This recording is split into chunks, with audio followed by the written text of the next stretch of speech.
around. Yep. Check, check, check, check. All right, ladies and gentlemen, boys and girls, children of all ages, let's give it up for the one, the only, Vinsanity. Hey, how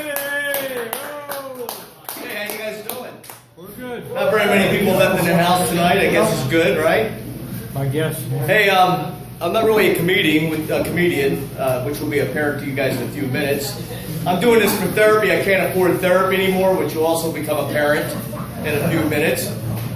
I'm on the free fall side of 60. I can't believe it. 60. A lot of people look at me and say, man, you look great for your age. How do you do it? You look 40. I moisturize. Well, most people say I look 59 and a half. So I do all right. Anyways, it's interesting. I like being here at Rudy's show because he requires me to keep it clean. Good. Usually, which I don't like to curse. I like being inventive. Instead of using the F word, Amen. I like substituting words for the F word. Good. Like flipping, Yep. you know, or flip off. Freaking. Yeah, stuff like that, you know. Yeah. And some people say, well, you know, when you use flipping or flip off, everybody knows what you're saying. But I have like it's two meanings, like mother flipper. That's the mother of the aquatic film star in the 60s. You remember Flipper? Flipper. Right? Yeah. Okay. Okay. And flip-flop.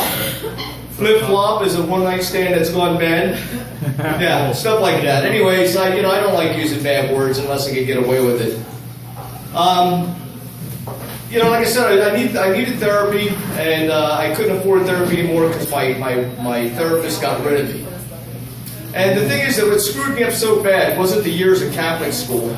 You know, that's kind of cliche. Even though back in the early 60s, the nuns were like, I think they were Nazi war criminals in hiding. Yeah, you had Sister Angela Goebbels and Sister Helen Himmler, and they were pretty bad. And the one thing I didn't like, everybody talks about the priests trying to touch you. And that wasn't the way it was. It was always the nuns touching you. And I wish the priest would touch, instead of the nuns. Because they were more feminine. The priests were better looking. Sure, sure. I survived that. No post-traumatic stress. Sure. I went to the Marines. I signed up in 1972 to fight the insidious commie threat to go over, free our country from the people who hate our democracies and our freedoms, as Bush would say. And that didn't bother me. I had no traumatic stress for that. Quite frankly, I saw more actions in barrooms and brothels. It got bloody sometimes, but we don't want to talk about it. Now, the thing that really buggered me, one thing that made me need therapy, made me go postal, was actually my 30-some years of working for the United States Postal Service. Really? Yeah, I was over here at the Gateway facility, and that's what drove me to seek therapy. Nope. And the guy says, you're going through a lot of bad shit. And I got to tell you, what you're suffering from is postal traumatic stress syndrome.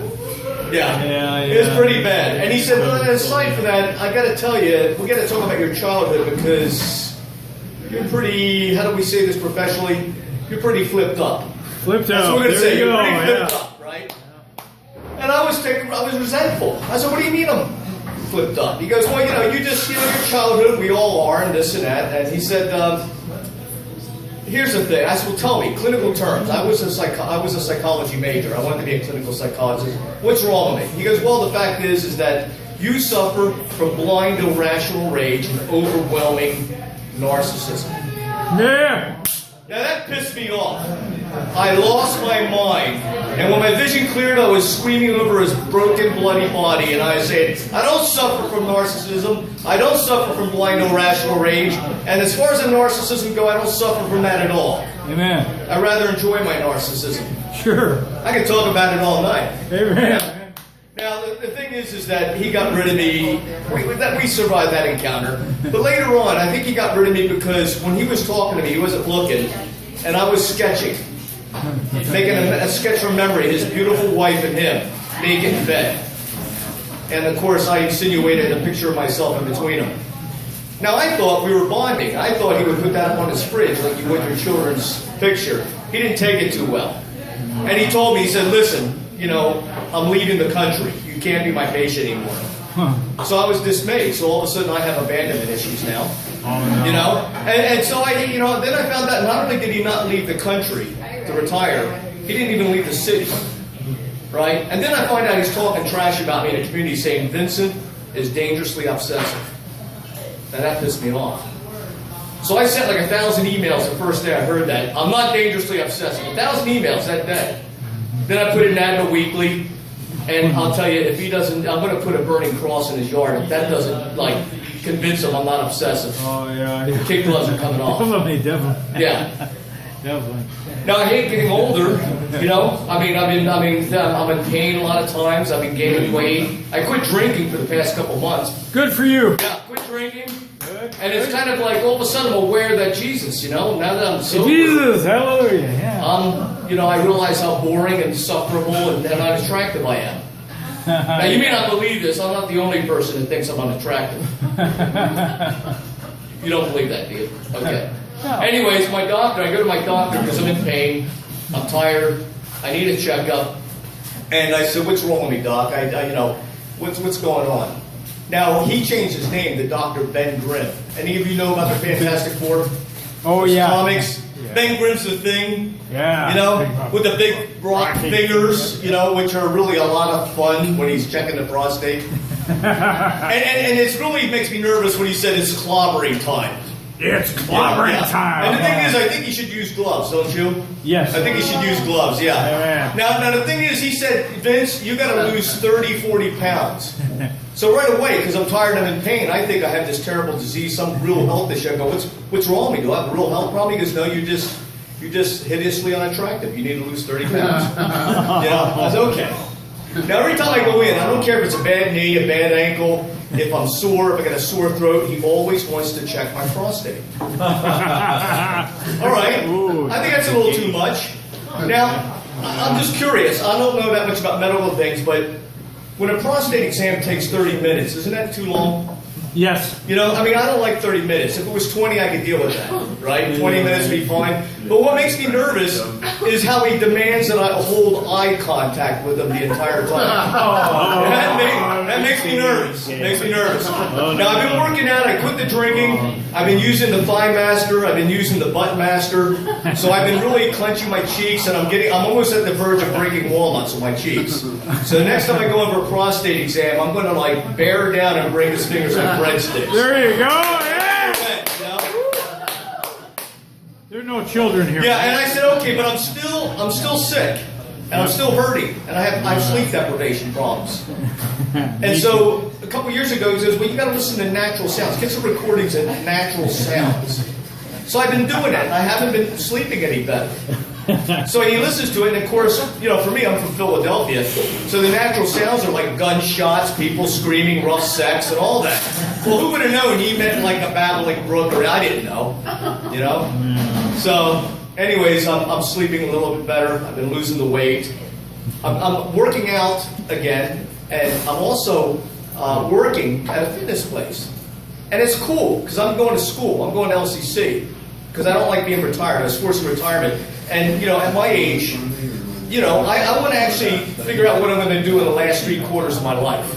So I'm going to be a personal trainer. So they got me training people, and it's the greatest feeling, because I have about 50 years experience training and competing and coaching people. Now I have a union card, and I'm training people, and it's the most greatest thing, because these are people are screaming and they're grunting and they're straining and they're like, I'm putting them through pain and I'm hurting them, and then they pay me and thank me. It's awesome. I just wish my sex life was like that. Yeah. You know, instead of me normally paying myself. And then sometimes it's really weird when sometimes you're a personal trainer. It's one-on-one. A lot of times you got to show people what to do, and there's a lot of like touching here and there. And there's some sexual tension sometimes. Now, they're tense. I just feel sexual, you know, myself. But the thing is that, you know, I can't wait till they let me train women. That's going to be awesome. Oh, yeah. Yeah, that's going to be awesome. Yeah. All right. And, you know, getting older, I had cataract surgery last year, which is cool because I've been mostly blind my whole life, but I got cataracts. But they didn't want to give me cataract surgery. I'm like, you know, I'm almost 60. And you want to wait till I'm 80. They said, we want to wait till your cataracts ripen. No. Now, what the hell does that mean, ripen? Is it like grapes? Are we going to harvest them? What do you mean, ripen? What they really want is, we want to wait till you're 80. I said, that's great. You want to wait to give me an operation where I can clearly see the people I no longer remember. That's not going to be too cool. Nope. Not going to be too cool. You know, I've been ugly almost all my life, except for 1 year. 1 year, I mean, I fizzled. I mean, I kind of peaked late in life, and I fizzled out. I was only good looking for a year. Had oodles of sexual charisma. Problem was that was the year I spent in prison. So yeah, I was wasted on that. It was just it was terrible. Yeah. Anyways, and the thing is that now, you know, the term, I hate certain terms. Like, you ever hear that term, the fortune favors the bold? Yeah. It put me in prison for that year. That's what it did. Got a restraining order, put me in prison. Fortune, yeah, no good. No good. Anyways, this is my first time back for a while, and this, as you can tell, I'm painfully shy. That was another thing I was going to therapy for. Painfully shy. Yeah. So I'm really nervous, and I'm really anxious to hear Dwayne guitar. Blaine. I always think of James Blaine was a Stephen King character. Anyways. Tell jokes, baby. Yeah. Anyways, thanks a lot, you guys. You've been great. Eric, actually, Brain Health. The thing inside Blame the train. It doesn't work. Brain. All right, let's give it up for Vinsanity. That was great.